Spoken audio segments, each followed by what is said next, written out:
au cœur des flots déchaînés, le Christ est présent. Quelquefois, dans notre vie chrétienne, dans tous les jours, nous traversons des moments qui nous permettent de vivre comme ce que les disciples ont vécu, en disant: mais où es-tu? Où es-tu, Seigneur? Est-ce que mon appartenance à la communauté chrétienne, ça vaut la peine? Pourquoi c'est toujours moi qui traverse ceci, cela? Est-ce que venir à Christ est vivant les samedis après-midi, ça vaut le coup? Parce que je suis toujours dans tel ou tel problème. En fait, les amis, nos opinions peuvent changer, nos mentalités peuvent changer, nos manières de voir peuvent changer, mais Dieu ne change pas. Et il est fidèle en fait, il est fidèle. Et notre vocation chrétienne, c'est justement de ressembler un tout petit peu à Dieu. Nous sommes faits pour cela en fait. Nous sommes faits pour cela. Nous sommes faits pour nous rapprocher davantage de Dieu. Nos louanges, nos chants n'ajoutent rien à ce que tu es, mais nos louanges, nos chants nous rapprochent de toi. Ça veut dire qu'en fait, venir à la messe ne doit pas être une pratique, j'allais dire, c'est la action, ou bien les jours qui viennent, je viens. Ce n'est pas ça. Venir à la messe, c'est nous rapprocher justement davantage de Dieu, qui est là, qui est présent. Et quelquefois, nous avons du mal à le voir. Comme les disciples dans la Pâque, ils ont le Christ dans la Pâque avec eux, et il y a la tempête, ils sont craintifs, ils ont peur. Et quand le Christ se réveille, même quand il dort, il est présent. Et quand il se réveille, qu'est-ce qu'il dit? Il dit quoi le Christ? Quand il se réveille, quand les disciples sont agités, paniqués, voilà. Tout, voilà. Pardon? Voilà. Il dit, mais je suis là. À chaque fois dans notre vie chrétienne, le Seigneur dit, je suis là. Mais on est préoccupé, voilà, on est préoccupé, on veut, on ne voit pas Dieu. Je voulais vous parler de la part de Dieu et la part de l'homme. Il y a une gare à Lyon, j'ai fait mes études de théologie à la plateau de Lyon. Il y a une gare à Lyon que vous connaissez, la part de Dieu. C'est quoi la part de Dieu? C'est cette part, c'est ce que Dieu fait dans notre vie, Dieu fait dans notre monde, indépendamment de nous en fait. On ne peut pas mettre la main sur l'œuvre de Dieu, sur l'action de Dieu. Donc c'est cette fidélité dont je vous parle en fait, cette fidélité de Dieu, cette présence de Dieu, voilà, cette conviction que Dieu agit. Dieu agit dans tout le monde, Dieu agit en moi, Dieu agit en toi. Tous les jours, à chaque instant, indépendamment de toi, indépendamment de moi, Dieu agit dans tout le monde. Il œuvre. C'est la part de Dieu. Et quelquefois, les hommes veulent mettre la main sur cette œuvre de Dieu.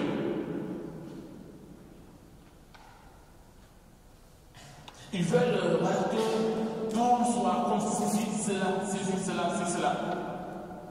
Et pourtant, cette part de Dieu est là justement pour nous exprimer, pour nous dire cette fidélité de Dieu en tout côté. Si vous prenez toute l'histoire de la Bible, le peuple d'Israël en marche, Dieu les délivre, ils sont en marche vers la terre promise. En fait, c'est cette image qu'on me parle beaucoup parce que c'est comme nous sommes en marche vers la terre promise en fait. Et ce peuple fait des... Voilà. Il y a des hauts et des bas. Ce peuple reste instable. Respecte Dieu, loue Dieu, ou voilà, désobéit, se plaint, voilà, infidèle, fidèle, crie, pleure, manque de foi, résistance, et Dieu va rester fidèle jusqu'au bout. Dieu va supporter ce peuple jusqu'au bout. C'est la part de Dieu. Combien de fois dans notre vie chrétienne, dans nos responsabilités, dans nos lieux de vie, nous savons que nous ne sommes pas à la hauteur. Mais quand nous nous remettons à Dieu, tout roule. On sait que Dieu travaille. Ce n'est pas nous à notre place, c'est Dieu en fait qui agit. C'est Dieu qui agit. Les philosophes définissent ça comme le moteur qui fait mouvoir tous les autres êtres sans être en mouvement. Voilà. Les chrétiens l'appellent Dieu. Dieu. Ce fondement. Ce qui a du poids dans notre vie de tous les jours. C'est ça, c'est cette part de Dieu. Et des fois, on oublie cette part de Dieu en fait. Le péché de l'homme, c'est justement de pouvoir contrôler cette part de Dieu. Aujourd'hui, dans nos civilisations, dans nos traditions, dans la plupart des sociétés, justement, les hommes veulent mettre la main sur cette part de Dieu. Je prends un exemple et puis je passe, sans entrer dans les polémiques. Une société qui veut enlever, c'est-à-dire dans l'esprit des hommes et des femmes, que la vie ne vaut pas la peine qu'elle soit au début ou à la fin. Il y a un problème.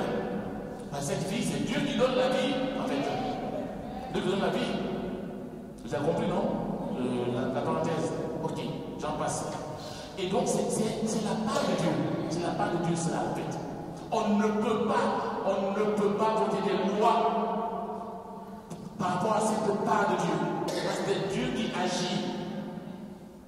Le dimanche passé, par exemple, parlant du cultivateur qui met la semence, à terre, on nous disait que le cultivateur dorme ou soit réveillé, la semence va continuer à vivre, va germer, va porter du fruit, ainsi de suite. C'est la part de Dieu.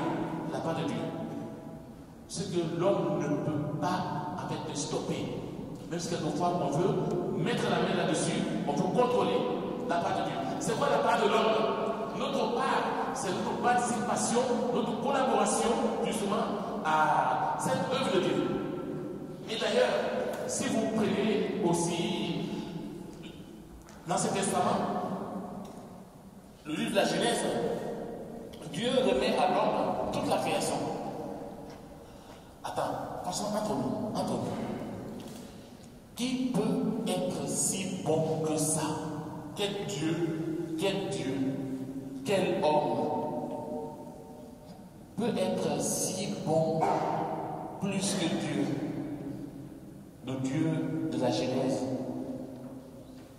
qui crée tout, et à chaque création, il voit que tout est bon, et il remet tout à l'homme.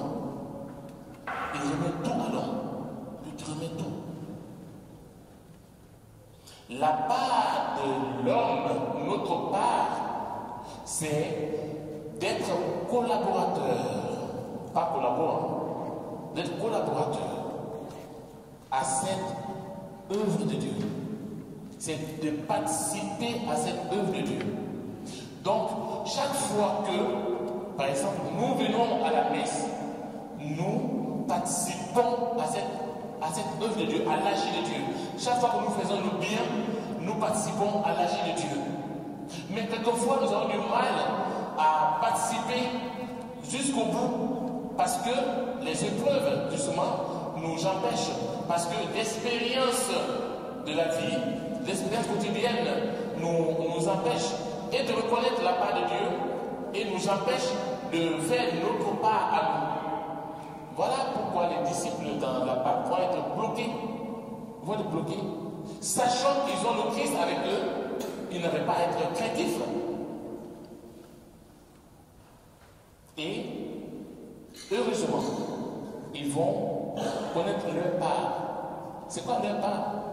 Cette part, c'est de se tourner vers le Christ. L'important dans l'évangile que nous venons d'écouter, ce n'est pas la tempête.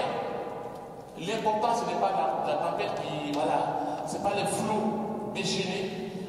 L'important, c'est de traverser le lac pour atteindre l'autre rive. L'important, ce n'est pas les épreuves que nous pouvons traverser dans notre vie, que nous pouvons vivre.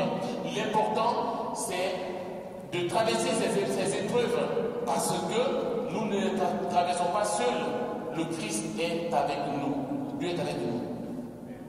Dans le psaume 22, 23, il dit, même si je traverse les remèdes de la mort, je ne crains aucun mal, car tu es avec moi. Ton bâton me guide et me rassure.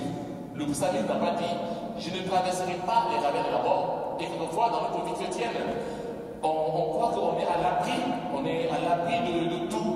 Voilà, on est exempt de tout. On est mieux que les autres. Non, on n'est pas mieux que les autres. Mais par contre, on a quelqu'un qui est mieux que tout. Le Christ. Et les disciples, reconnaissant cela, ils vont se diriger vers le Christ qui a fait de dormir, vont le réveiller. Et la deuxième parole du Christ, après son réveil, ça sera de s'adresser à la mer. Il s'adresse à la mer. Ça vous dit quelque chose dans la Genèse, non? Dieu, en criant, il s'adresse. Que la terre produise ceci, que les étoiles, que la lumière soit, il s'adresse. Il crie. Le Christ s'adresse à la création, s'adresse à la mer, et la mer lui obéit. Ce qui veut dire que, en fait, si la mer obéit à Dieu, si les créatures obéissent à Dieu, qui sommes-nous pour ne pas lui obéir? Qui sommes-nous pour ne pas lui obéir? Et voilà peut-être une question que nous pouvons, une méditation qui peut nous aider pendant ce temps de l'été. Qui sommes-nous pour ne pas obéir à Dieu? C'est Dieu à qui la mer lui obéit. Demandons cette grâce au Seigneur pour que nous puissions vraiment voir cette œuvre de Dieu dans notre vie de tous les jours, autour de nous, dans nos familles, dans nos communautés. Voir cette œuvre de vie, être conscient de cette œuvre de vie, ne pas nous laisser détourner par quoi que ce soit. Parce qu'aujourd'hui, quand tu ouvres la télé ou les médias, c'est catastrophique en fait. Voilà. On dirait qu'il n'y a pas un être supérieur, il n'y a pas un Dieu qui agit en fait. Et pourtant, le bien est bien présent en fait. Et pourtant, Dieu agit. Et pourtant, il y a des chrétiens Et pourtant, il y a des hommes et des femmes de bonne foi. Tout n'est pas que bon, tout n'est pas que mauvais. Tout n'est pas que flot qui sont déchaînés. Tout n'est pas que vague. Tout n'est pas que catastrophe. Il y a le bien, parce qu'il y a l'agir de Dieu, il y a l'œuvre de Dieu, il y a la présence de Dieu. Même si, quelquefois, nous croyons qu'il dort. Et pourtant, il veille sur nous.